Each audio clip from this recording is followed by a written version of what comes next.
नमस्कार, मैं हूं रितिका वर्मा और आप देख रहे हैं all India news 24/7। Samajwadi party तथा कांग्रेस पार्टी का पूर्वांचल राज्य गठन के प्रति विरोधी रवैया रहा।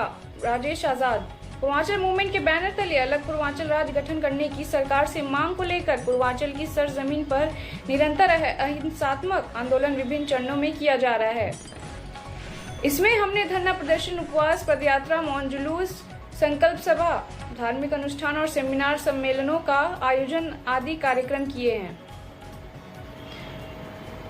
वक्ता जानकारी देते हुए परेड कोठी कैंट स्थित टूरिस्ट बंगलो में बुधवार को दोपहर में आयोजित प्रेस वार्ता के दौरान पूर्वांचल मूवमेंट के राष्ट्रीय अध्यक्ष एवं पूर्वांचल राज्य आंदोलन के नेतृत्व करता राजेश आजाद ने समाजवादी पार्टी तथा कांग्रेस पार्टी के ऊपर पूर्वांचल राज्य गठन विरोधी रवैये का गंभीर आरोप लगाया। इसके विरुद्ध पूर्वांचल की सरजमीन पर बड़ा अभियान चलाने की बात बताई।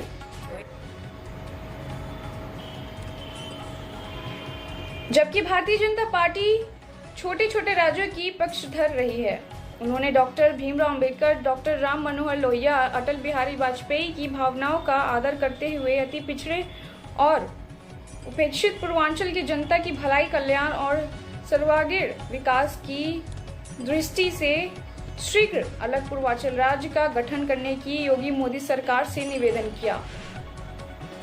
आजाद ने प्रेस वार्ता में बताया कि सपा और कांग्रेस के डीएनए में उपेक्षित, गरीबी और मुफलिसी का दर्द झेल रही 9 करोड़ पूर्वांचल की जनता के हितों के साथ लगातार खिलवाड़ करते रहना पाया गया है।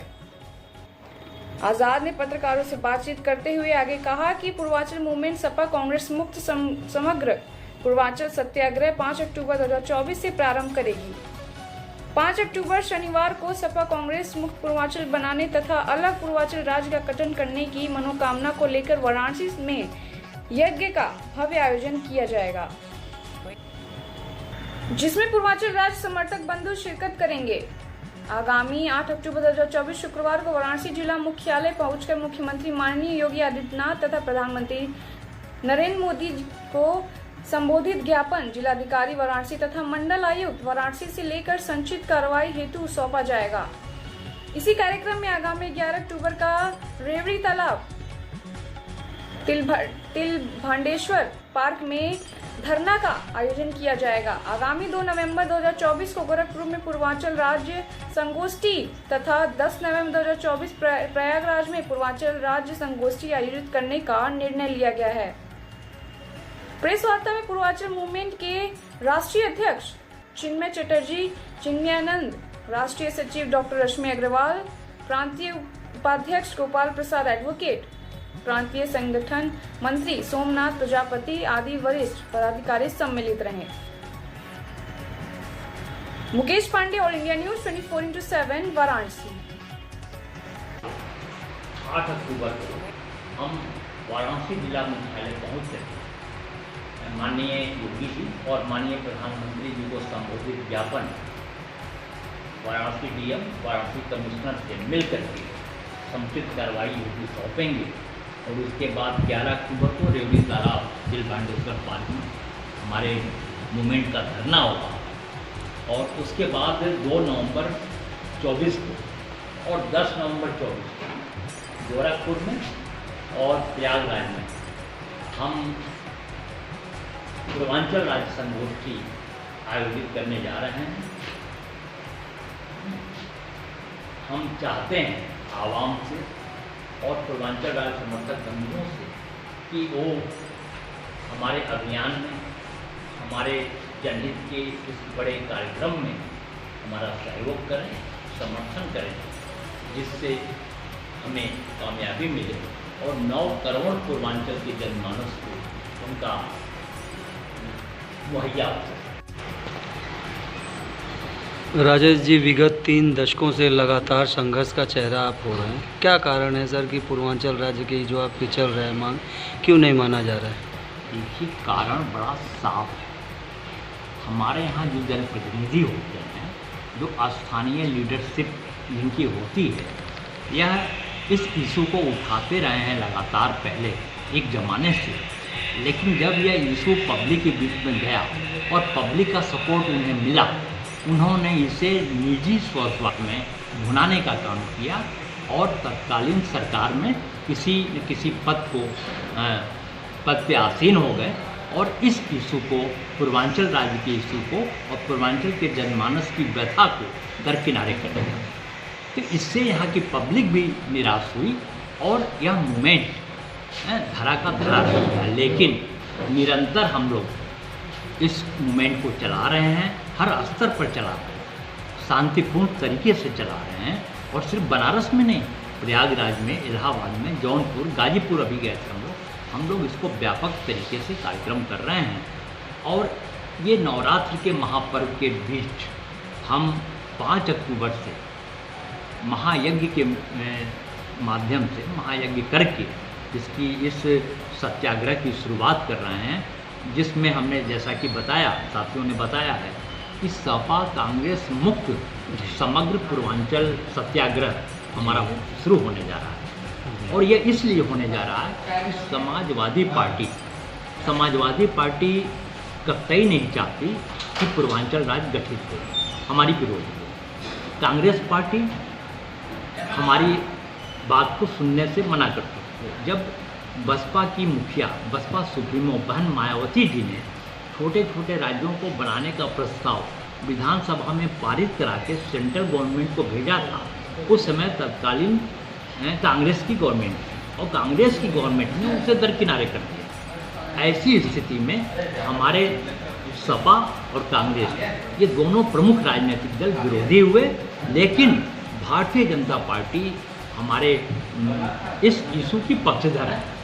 और अभी भी विश्वस्त सूत्रों से जानकारी मिलती रहती है कि संघ में कोई चर्चा है, संगठन में चर्चा है कि अलग से इस इशू को पूरा करने का विचार हो रहा है।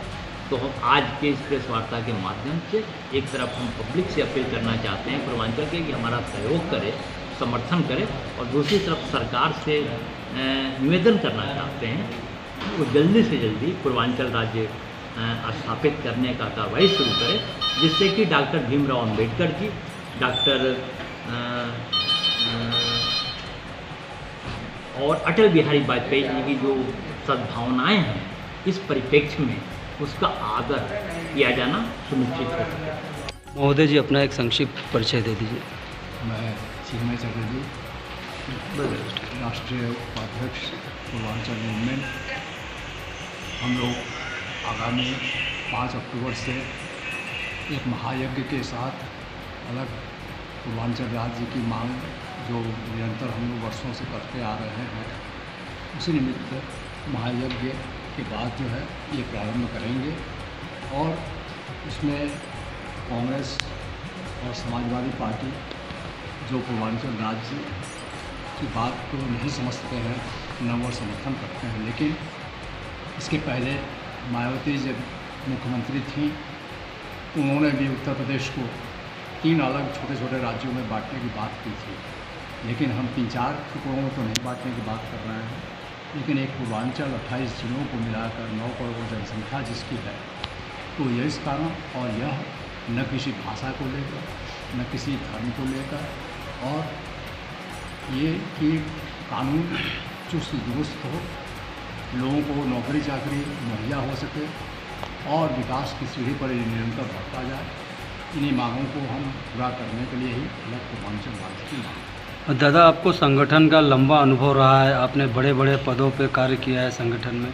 क्या लग रहा है कि पूर्वांचल राज्य बनने के पीछे जो प्रतिनिधि बता रहे हैं कि एक आर्थिक बोझ बढ़ जाता है सेंटर पे, क्या लगता है ऐसी कुछ बात है दादा? आर्थिक बोझ बढ़ता है तो कुछ दिनों के लिए ना, नया राज्य बनेगा, जैसे नया मकान बनाते हैं तो एक बार पैसा खर्चा होता है, उसके बाद तो हमेशा लाखों लाखों रुपया नहीं होता। उसी तरह राज्य शुरुआत में समस्त संसाधनों से लैस करने के लिए, लेकिन भगवान की दया से पूर्वांचल में समस्त साधन संपन्न ये पूर्वांचल है ही।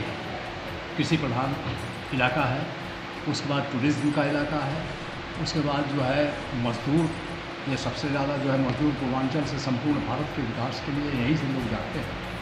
तो सब चीज़ से लैस है, लेकिन कुछ राजनीतिक कारणों से स्वार्थवश ये लोग नहीं करते हैं। तो हम लोग आवाज़ उठाते ज़रूर है लेकिन ये सपा, कांग्रेस और तमाम राजनीतिक पार्टियां जो है ये अपने स्वार्थ में अंधे होकर इसको पूरा नहीं करने देते हैं। लेकिन कोई भी बीज जब बो दिया जाता है ज़मीन में तो वो विशाल वटवृक्ष के रूप में आज नहीं तो कल खड़ा होता है। पूर्ण विश्वास के साथ 100% इस आंदोलन में हम लोग इसलिए लगे थे। शॉर्ट इंट्रो देते हुए आज की पत्रकार वार्ता के बारे में। राष्ट्रीय सचिव हमारे आंदोलन में आप तक बनाई गई। जैसा कि हमें पता है कि हम पिछले कई दशकों से अलग पूर्वांचल राज्य बनाने की मांग करते चले आ रहे हैं सरकार से। इसीलिए आज जो हमने प्रेस वार्ता रखी है इसीलिए रखी है कि हमारे युवा और महिलाएं हमारे साथ पहले भी थी और आज भी हम ये अपील करते हैं कि वो हमारे साथ रहें। इससे सभी के फ़ायदे हुए। जैसा कि हम जानते हैं कि हम पूर्वांचल राज्य जब गठन होगा तो हमारी 9 करोड़ जनसंख्या को इसमें बहुत ही ज़्यादा उपलब्धियाँ प्राप्त होंगी।